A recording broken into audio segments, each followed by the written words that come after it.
இந்த மாடு கத்துறத பார்த்தீங்கன்னா உங்களுக்கு ஒரு வித்தியாசமாக தெரியும்.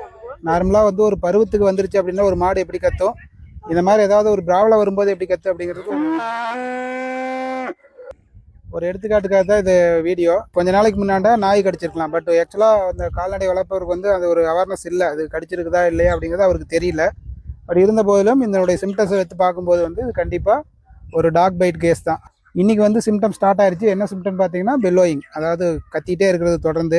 அடுத்து கடுத்தறி சுற்றிட்டே வந்துட்டுருக்கும், பால் ஆட்டிகிட்டே இருக்கும், காதை பார்த்தீங்கன்னா தெரியும் விரைச்ச மாதிரி இருக்கும். ஸோ இந்த வெறிநோய் வந்து தாக்கிடுச்சு அப்படின்ட்டு அதுக்கு மேலே ட்ரீட்மெண்ட் கிடையாது. வராது தடுக்கலாம் அப்படின்னா ஒன்லி தடுப்பூசி தான்.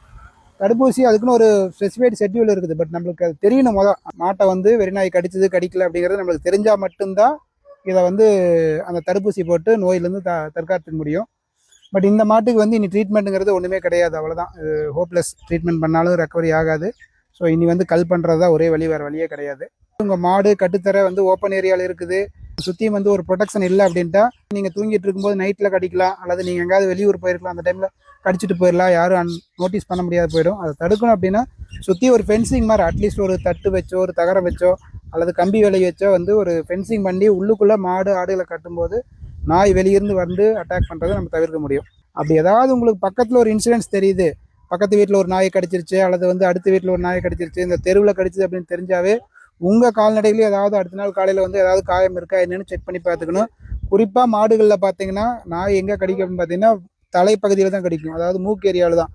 காரணம் என்ன, ஒரு டாக் வந்துச்சு அப்படின்னா அதை போய் முட்டை போகும்போது வாயில் தான் கடிக்கிறதுக்கான அதிக வாய்ப்பு இருக்குது.